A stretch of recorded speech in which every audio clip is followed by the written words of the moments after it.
lá, galera, mais uma vez, começando aqui, falaremos hoje de gimnospermas e angiospermas, mais uma vez colocando aqui a relação filogenética, né, entre eles. Então já falamos até agora até as pteridófitas. E aí o que acontece? As pteridófitas aqui presentes surgiu uma outra característica que foram as sementes, e essas sementes fizeram com que gimnospermas e angiospermas se diferenciassem de pteridófitas. Só colocando aqui espermas, a semente, gino quer dizer nu, ou seja, semente sem nenhum tipo de proteção, né? Semente nua. Angiospermas, esperma, semente, anjos, bolsa. É justamente a presença de fruto, um fruto que recobre toda essa semente, ou parte dela, enfim, né? Protegendo essa semente, facilitando, a gente vai falar disso também, né? E algumas questões. E para diferenciar gimnospermas e angiospermas, temos aqui os números de flores e frutos. Gimnospermas, quem são basicamente os mais conhecidos, são os pinheiros. Então nós temos aqui os pinheiros, que era o carango angustifólio, pinheiro do Paraná, vulgarmente conhecido, uma floresta de coníferas, né? Nas zonas temperadas tem bastante alguns tipos de pinheiro aqui, sequoias gigantes, que é, né, uma das maiores árvores do mundo, também é uma gimnosperma, alguns tipos de pinheiro aqui também, né? E aqui uma sica, que é muito comum em ornamentação de jardim. Então vamos seguir. Estrutura das gimnospermas. Gimnospermas, assim como já nas pteridófitas, têm raiz, caule e folha verdadeiros, tá? Porque eles têm vários motores de seiva, né? E aí algumas coisas que são interessantes nas gimnospermas que surgiram aqui. A primeira coisa que surgiram são os chamados estróbilos. Esses estróbilos não são flores, tá? Os estróbilos nada mais são do que estruturas especializadas na reprodução, tá? Então, existem os estróbilos masculinos e existem os estróbilos femininos. Todo estróbilo feminino ele é maior do que o masculino. Então aqui ó, o pessoal chama isso aqui de pinha, né? Tem muito enfeite disso, principalmente em épocas de Natal, enfim. Isso aqui é um estróbilo feminino. O estróbilo feminino recebe o nome de mega estróbilo, justamente porque ele é maior. O estróbilo masculino recebe o nome de micro estróbilo, porque ele é menor. Então aqui mostrando, ó, mega estróbilo, micro estróbilo. É notória a diferença, né, de tamanho entre eles, beleza? E aí o seguinte, essas partes aqui então são os estróbilos responsáveis pela reprodução desse vegetal, beleza? As folhas desses vegetais geralmente são bem lignificadas, então a lignina é uma proteína que dá certa rigidez às folhas, então geralmente são lignificadas. Também uma questão da proteção do frio, uma vez que as gimnospermas têm grandes quantidades em regiões frias, né? Não só isso, já que isso aqui, né, esses estróbilos são responsáveis pela reprodução, e aí, como que é feito? Como que acontece? Nós vamos falar sobre o ciclo de vida daqui a pouco, mas surgiu nesses dois grupos uma estrutura que gerou independência desses grupos de água para reprodução. Quando eu falo desses grupos aqui, eu estou me referindo, na verdade, às gimnospermas e angiospermas. E aí, o que foi isso? O grão de pólen. A água era utilizada na reprodução de briófitas e pteridófitas para levar o gameta masculino até o gametângio, até o gametófito feminino. Só que o que acontece?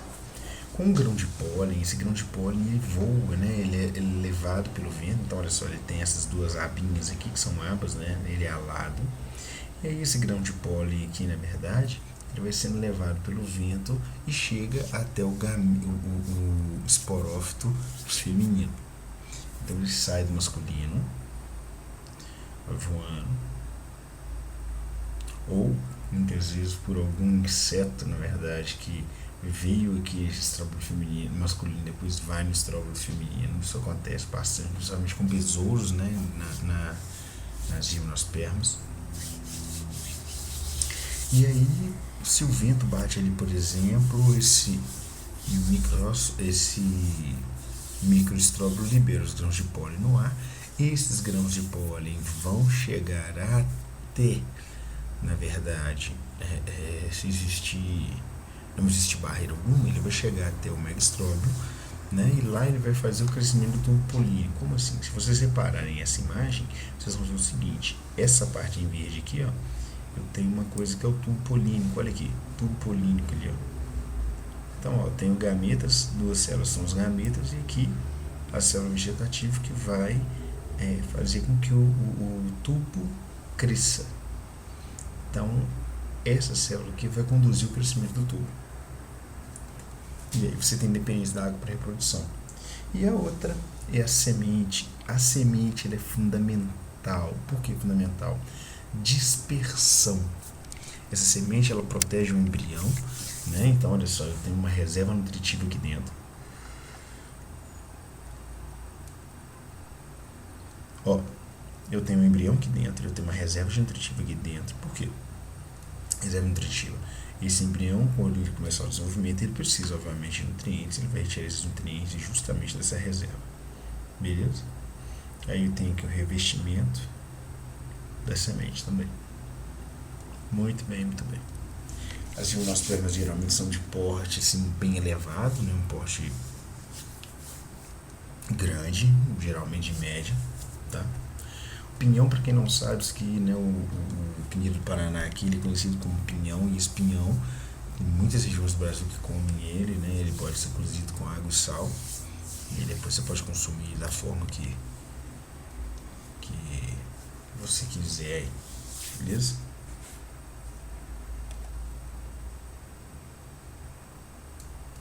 O ciclo de vida das gimnospermas. Então, olha só. Cones. Então, olha aqui, ó, o que chama de cone aqui nós podemos chamar de estróbilo. Então, ó, estróbilo masculino, estróbilo feminino. Então, aqui, ó, no estróbilo masculino, o que vai acontecer? Um microesporângio. Por que micro?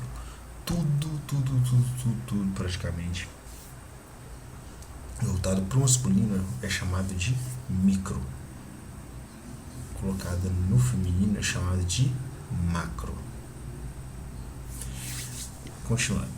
Esses grãos de pólen, então, são liberados, né, dos cones polínicos, e aí esses microesporângios ali presentes, eles vão começar a sofrer meiose, né, e aí vão dar origem chamados micrósporos. Esses micrósporos, que são os esporos decorrentes do sistema reprodutor masculino,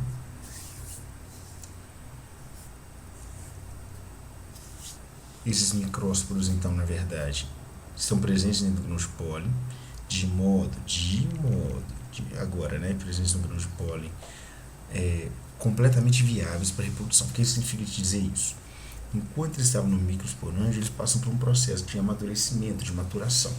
Quando ele chega, esse grão de pólen já está livre no ambiente, significa que os gametas dentro dele estão completamente formados, prontos para fecundação. Beleza? A mesma coisa vai acontecendo com o outro embrião. Então, o outro embrião tá lá, né? Esse cone, esse megastróbilo. O que vai acontecer? A partir do momento que essa célula do megásporo, né? O que é esse megásporo, professor? O que significa isso? O megásporo, gente, é toda a célula que envolve o gameta. Como assim? Então vamos lá. Megasporângio, lembra? Mega feminino. Então esse esporângio, anjo é bolsa, é a bolsa que carrega o esporo. A bolsa que carrega o esporo dentro do cone feminino. Então o que vai acontecer? Esse esporo é esse megásporo. Então dentro, né, nessa célula mãe aí do megásporo, quando ela termina o amadurecimento dela, ela forma 4 megásporos menores. E aí 3 degeneram e fica apenas um como sendo viável. E aí esse que vai dar origem ao gametófito feminino. E aí forma o que a gente chama de arquegônio. Esse arquegônio é que tem que ser fecundado. Então, quando essa célula germinativa, né, é que dentro do grão de pólen,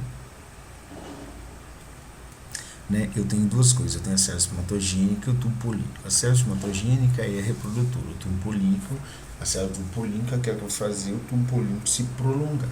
E qual que é a ideia do tubo polínico se prolongar?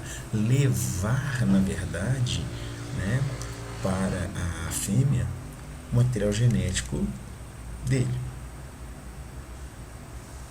Totalmente só isso. O que acontece então para gerar um indivíduo? Acontece a fertilização. Então esse pólen, esse grão de pólen, na verdade, ele vai emitir o tubo polínico até a entrada, né? Até chegar no arquegônio.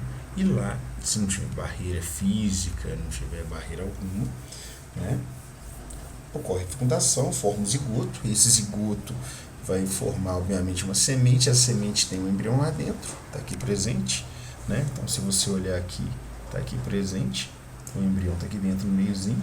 Esse embrião vira uma semente. Essa semente, caindo no solo, tendo condições adequadas, retorna ao indivíduo adulto. Então, ó, eu tenho duas fases. Eu tenho uma fase 2N e tenho uma fase N. Ou seja, tem uma fase diploide, tem uma fase haploide. Beleza? Tranquilinho aí pra vocês? E aí eu tenho aqui alguns tipos. As cicadófitas. As cicas, muitos de vocês já devem ter visto as cicas aí em ornamentação de jardim, enfim. Tem bastante delas. Aqui são os estróbilos, ó. Então nós já tem, né, estróbilo feminino e masculino se diferencia. Esses maiores assim são os estróbilos femininos. E isso aqui é um estróbilo masculino. Tá? O estróbilo masculino geralmente é menor. Beleza? Os estróbilos ficam no meio do vegetal. Tranquilo? Isso é muito utilizado para ornamentação mesmo. Essas folhas também são bem duras.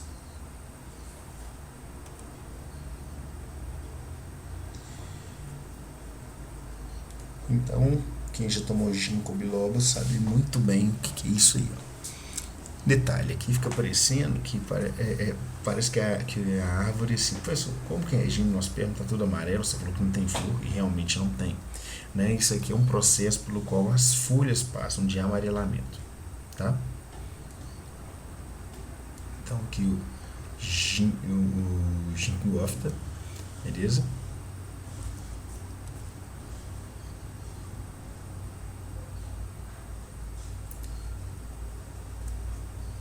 Esse aqui é um dos mais esquisitos, né? Mas um dos mais fascinantes também. Por quê? Vive geralmente em lugares muito salinos. E lugares muito salinos, mar, né? Onde quase nenhum vegetal sobrevive e nada de braçada. Adoro.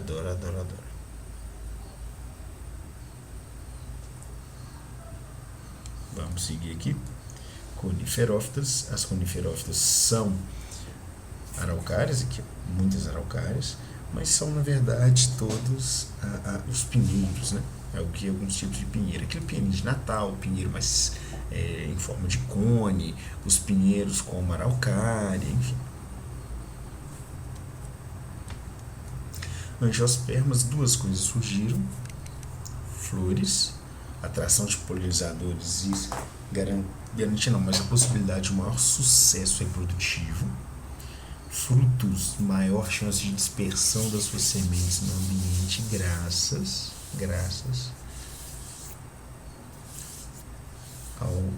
à questão de transporte, terceirizar a coisa. Como assim terceirizar a coisa, professor?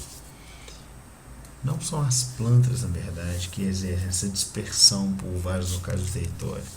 São os seres humanos.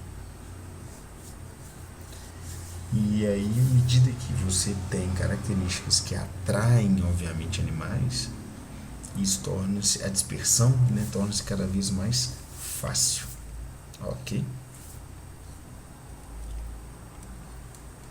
Estrutura das angiospermas, as duas que surgem assim para modificar tudo aí: a flor é uma estrutura reprodutiva que geralmente é hermafrodita, né?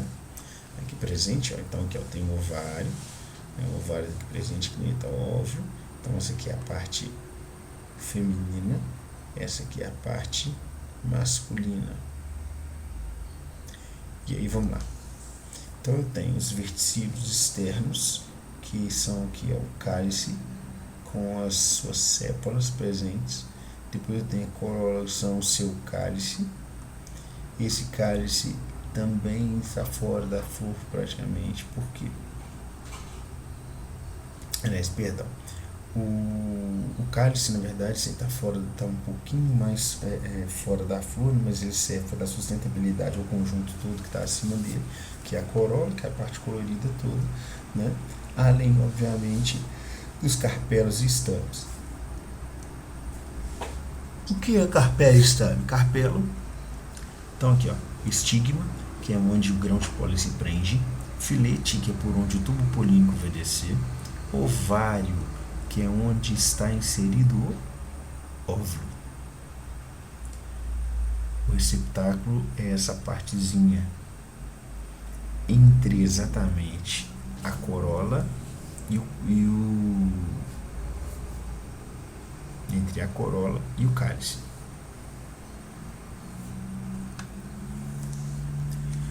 Muito bem, muito bem, muito bem. Os estames, eu tenho a antera, onde tem os grãos de pólen, e eu tenho aqui o filete. Já do lado de cá, os frutos, extremamente importantes para possibilitar, né, uma maior dispersão desses indivíduos pelo ambiente. Então ele tem uma parte carnosa, né, e tudo, o fruto todo é chamado, né, ele é formado pelo pericarpo, e ele tem uma parte muito carnosa, muito carnosa.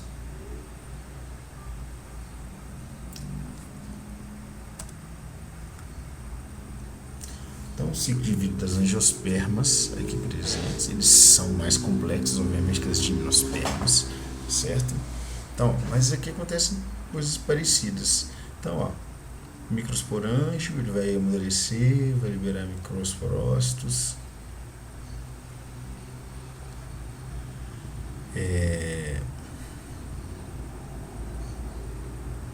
Continuando. Então, olha só, esses esporos aqui presentes, então eles vão sofrer meiose, beleza, grãos de pólen, e aí células generativas, célula do tubo, começa a emitir esse tubo polínico a partir do momento que ele entrar através do estigma do sistema nervoso. Aliás, perdão, desculpa, gente. Sistema nervoso não. A partir do momento, né, ele vai crescer o tubo polínico a partir do momento que ele grudar, né, no pistilo, né, ele vai grudar no pistilo, que é a parte de cima da flor, que é essa parte aqui, ó. Então, ó, o que vai acontecer? Ele vai grudar aqui e vai descer, beleza? Essa partezinha aqui de cima, toda, ela chama, né, que tem já uma substância grudenta na parte de cima desse tubinho, chama-se estigma, e a partir dali o tubo polínico vai descer. Então ele vai descer aqui por dentro, ó. Então, ó, ele vai descer aqui por dentro. E aí, olha aqui ele descendo aqui, ó.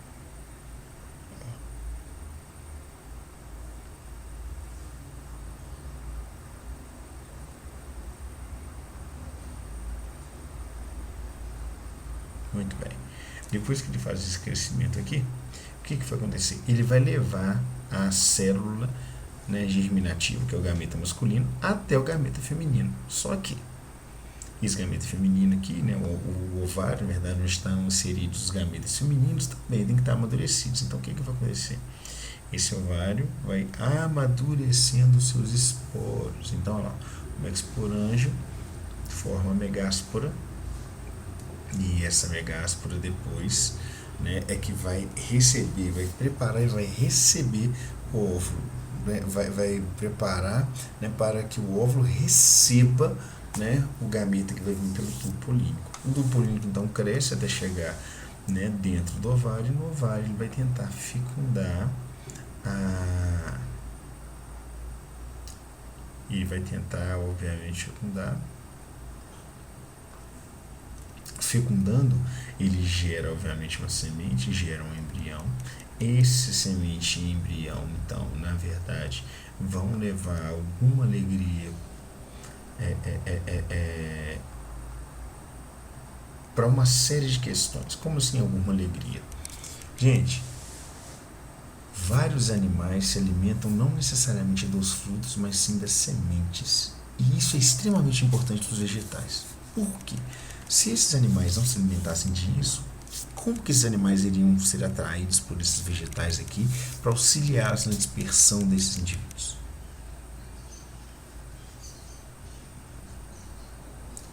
Então, é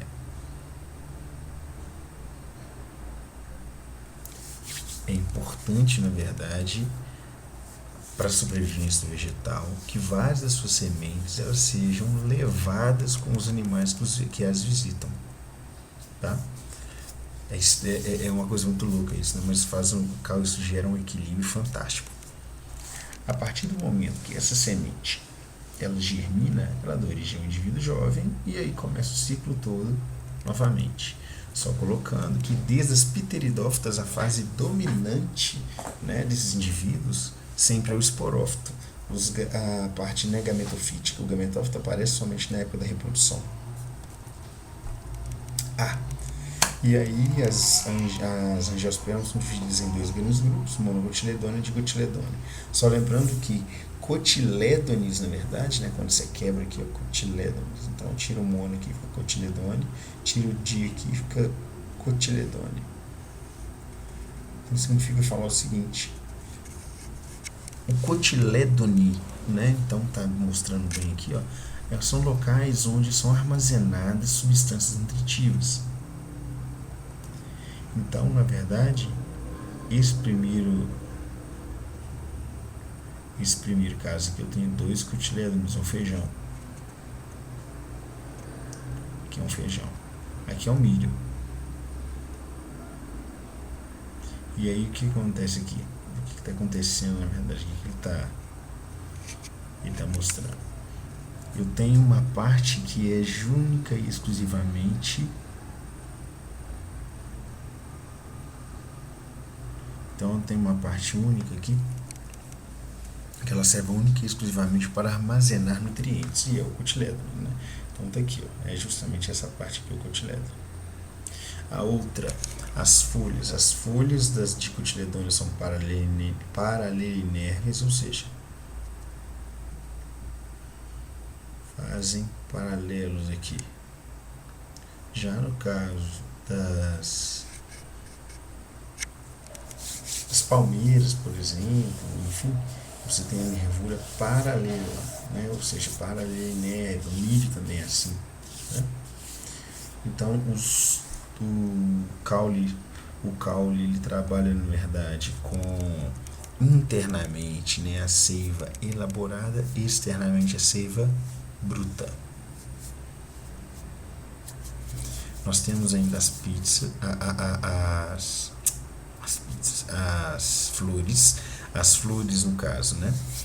4 a 5 múltiplos de que, professor? Número de estames, número de pétalas, número de sépalas.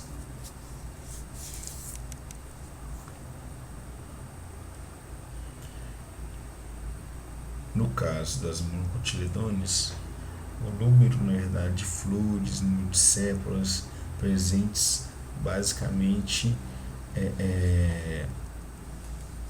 geralmente são 3 de cada os seus múltiplos.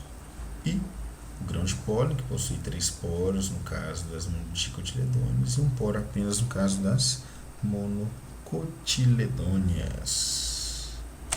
Muito bem, é isso aí.